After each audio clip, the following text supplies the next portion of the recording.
Lages, também em 2009, sobre pulpotomia. A pulpotomia é um tratamento endodôntico conservador, que há o corte e ou a remoção de toda a polpa da câmara coronária, mantendo-se a integridade dos filetes da polpa radicular. Todo mundo entendeu o que é pulpotomia, que é diferente da pulpectomia. Pulpectomia seria a remoção da polpa toda. Legal? Onde está indicada a pulpotomia? Gente, antes de ler as questões aqui, existem duas indicações na minha visão, tá? Que é a visão da clínica endodôntica, tá? Onde você aplica a pulpotomia. Primeiro, nos casos de urgência. O que você faz num caso de urgência? Você faz abertura e pulpotomia nos casos de polpa viva. Por quê? Porque eu tenho uma polpa inflamada, essa polpa inflamada, ela gera um edema dentro do dente, que quando você cria uma via de drenagem, essa inflamação passa de uma inflamação aguda para uma inflamação crônica. O fato de você estar abrindo um dente e cortando a polpa coronária, você está cronificando um processo agudo, tornando aquele processo crônico. A inflamação aguda dói, a inflamação crônica ela é assintomática. Então, se você quer tirar a dor de um paciente, transforme um processo agudo em um processo crônico. Nos casos de pulpite, eu faço a pulpotomia. Então, a pulpotomia é indicada no caso de urgência, em caso de polpa viva. Primeira indicação. Segunda indicação, nos tratamentos de dentes com risogênese incompleta ou dentes permanentes jovens, que eu tenho uma raiz incompletamente formada, nos casos de polpa viva. Então, quando, e é lógico, né, que no enunciado, quando ele fala de pulpotomia, é lógico que eu estou me referindo a um dente vivo, porque ninguém faz pulpotomia em dente morto. Tecido morto a gente não consegue cortar. Legal? Então, quando eu falo de pulpotomia, eu estou falando de corte de polpa da minha câmara coronária, que nos casos de dentes permanentes jovens é a técnica. O que eu quero na técnica de dentes permanentes jovens? Eu tenho uma raiz que não se formou ainda, só que deu canal. Deu canal significa alguma situação clínica, cárie, fratura, qualquer coisa que eu tenha que realizar o tratamento endodôntico daquele dente. Mas eu não tenho raiz completamente formada. Eu vou tratar e vou arrancar a polpa toda lá de dentro? Vou fazer pulpectomia? Não.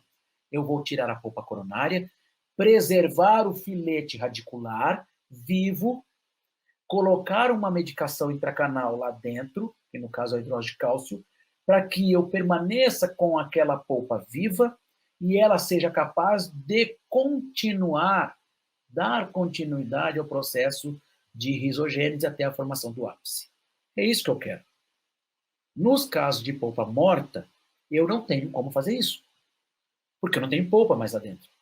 Então, eu faço todo o trabalho, PQC, coloco pasta de hidrólise de cálcio na tentativa de ter formação de tecido mineralizado pelo meu periápice e fazer uma barreira, mas eu não tenho crescimento de raiz, eu não tenho continuidade de formação, eu interrompo a formação da raiz.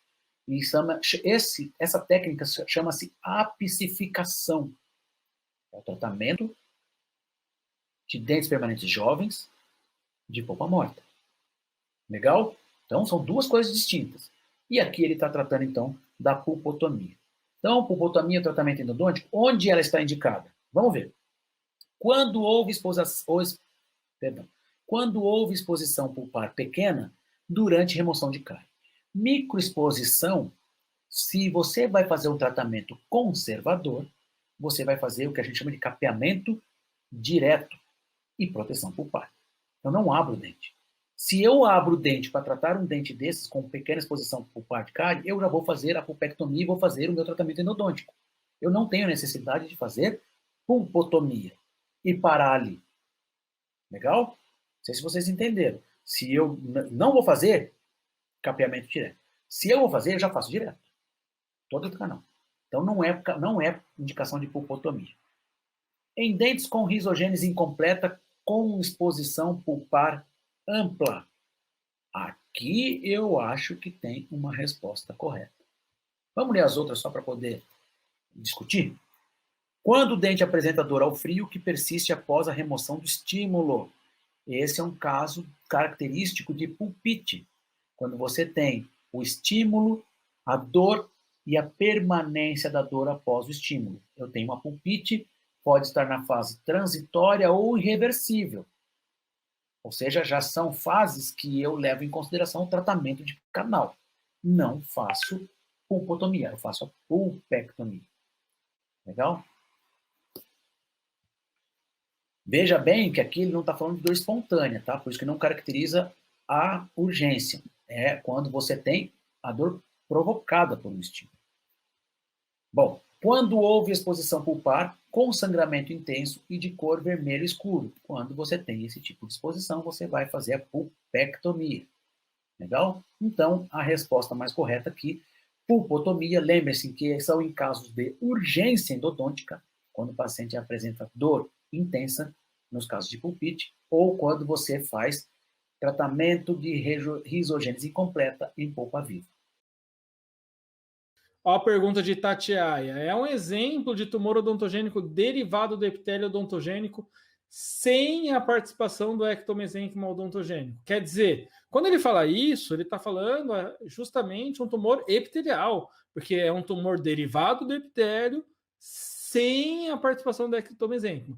Se fosse com a participação do ectomesênquima, provavelmente ele falaria de um tumor misto. E aí, quando a gente está falando de tumor epitelial, tem aquela regrinha que eu falei para vocês, né? E vocês estão craques aí. Ameloblastoma e as lesões que tem no nome tumor odontogênico. Mas se tem ameloblastoma, fechou, né? Tá tranquilo. Dá para responder essa pergunta aí tranquilamente, né? Tumor ameloblastoma. Agora, não tem ameloblastoma dentro das alternativas. O que você vai escolher? Escolhe uma alternativa que tenha tumores odontogênicos. Tumor odontogênico epitelial calcificante, que é o tumor de Pindborg. Tumor odontogênico escamoso.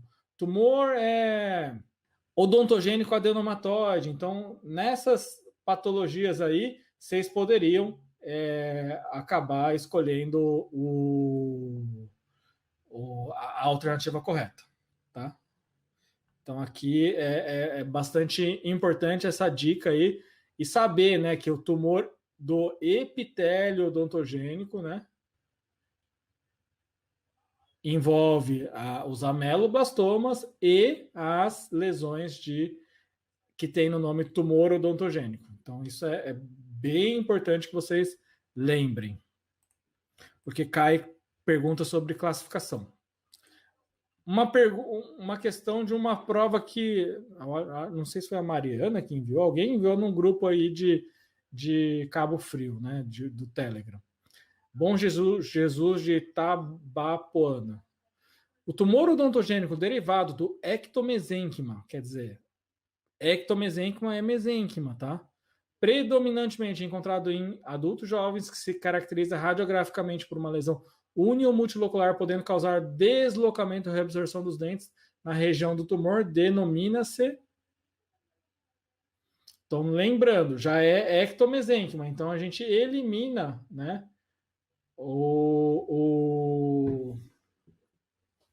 de cara o ameloblastoma. Se é um tumor misto, aí poderia ser fibroma ameloblástico, né? Tumor de Pindborg é o tumor odontogênico epitelial calcificante.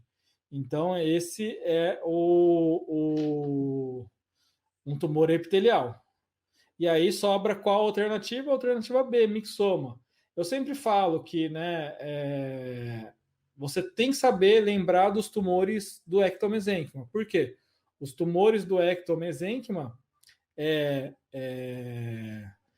são 3 principais. Agora, na nova classificação, são 4. Então, mixoma, cementoblastoma, fibroma odontogênico e fibroma cemento ossificante. Então, o fibroma ameloblástico é um tumor misto, tá, Mariana? Então, tudo que tem ameloblástico e não é ameloblastoma é misto. Por quê? A parte ameloblástica é a parte epitelial. A parte do fibroma, né, a parte do primeiro nome fibroma é a parte mesenquimal. Então, a parte neoplásica do ameloblasto tá do nome ameloblástico. A parte mesenquimal dessa lesão é a parte do fibroma. Qual outra lesão que tem, por exemplo, o nome ameloblástico? Fibrodontoma ameloblástico, também é um tumor misto. Qual seria outro representante de um tumor misto? Odontoma, tá? Então, a outra lesão também que pode fazer parte dos mistos é o chamado tumores do odontoameloblastoma. Então, tudo que tem ameloblastoma ou ameloblástico, que não seja o ameloblastoma, é misto, tá? Então, você guarda dessa forma. E lembrar de guardar esses 3 ou 4 dos mesenquimais, que são os mixoma, cementoblastoma, fibroma odontogênico e o fibroma cementoossificante central. Então, é importante que vocês guardem isso, porque cai bastante questão a respeito de classificação. Se vocês souberem a classificação, né, guarda os mesenquimais, guarda o epitelial e os tumores odontogênicos, né, que é o ameloblastoma mais os tumores odontogênicos, os mistos, odontoma mais os que tem ameloblastoma ou ameloblástico, e os mesenquimais tem que guardar cementoblastoma, fibroma odontogênico, mixoma e fibroma cementoossificante. Tratamento de um mixoma odontogênico na região posterior da maxila envolvendo a área dos molares. O que vocês responderiam aqui? O Leonardo está perguntando, eu nunca sei dizer quais reabsorvam dentes. Tem alguma dica para isso? Não se prenda muito a essa característica, Leonardo, porque é uma característica que é pouco, assim... pouco, não é que é pouco importante, porque é importante, né? Tudo é importante. Mas para concurso não é uma característica assim marcante para você responder as questões, tá? Então eu recomendo você não guardar isso para que você não se perca, senão você vai ter dificuldade aí de acertar as questões, tá? Então é a alternativa B. E se fosse ameloblastoma também seria, né, dentro dos tratamentos, a alternativa B, ressecção com margem, tá bom? A reação de superdosagem relacionada ao uso de anestésico local está associada com o nível sanguíneo do agente anestésico em alguns tecidos após sua administração. São exemplos de fatores que podem predispor o paciente ao desenvolvimento de uma superdosagem. Então, aqui, a gente ainda não entrou em anestésicos, mas essa questão aqui está mais relacionada à farmacocinética, porque essa questão aqui está relacionada à toxicidade. Então, ele está perguntando o seguinte, uma maior concentração de fármaco no sangue, especificamente, uma maior concentração de anestésico no sangue, está relacionada ao quê? O que pode causar uma maior concentração de anestésico no sangue? Essa é a pergunta. O que pode causar uma maior concentração de anestésico no sangue? Esse é o ponto. Aí ele dá a sugestão aqui, ó. Opção A, diabetes, paciente nos extremos etários e alergia a bisulfito? Bom, diabetes não. Diabetes o cara tem um quadro de hiperglicemia, tem várias alterações sistêmicas, mas de forma geral não modifica a metabolização da droga. A não ser que esse paciente tenha associado a isso um quadro de insuficiência hepática. Paciente nos extremos etários, ou seja, paciente criança e paciente idoso. Será que a idade influencia na metabolização? Sim, influencia. A gente sabe que sim. Tanto é que dose para criança e dose para o idoso geralmente precisa ser reajustado, tá? Porque a criança tem uma menor capacidade de metabolização, porque as enzimas ainda muitas vezes não estão completamente desenvolvidas e o corpo da criança é menor em relação ao adulto. Então, você tem a metabolização mais lenta. O idoso, as enzimas já não funcionam com tanta eficiência assim. Então, isso é verdade. A alergia ao bisulfito influencia na metabolização da droga, do anestésico? Não, né? A gente sabe, e eu vou falar melhor sobre isso, que os sulfitos, o bisulfito, é um tipo de conservante da solução anestésica. Um conservante. Beleza, é um conservante, é um antioxidante. E se influencia na metabolização do anestésico? Não influencia. Então, você já elimina essa aqui.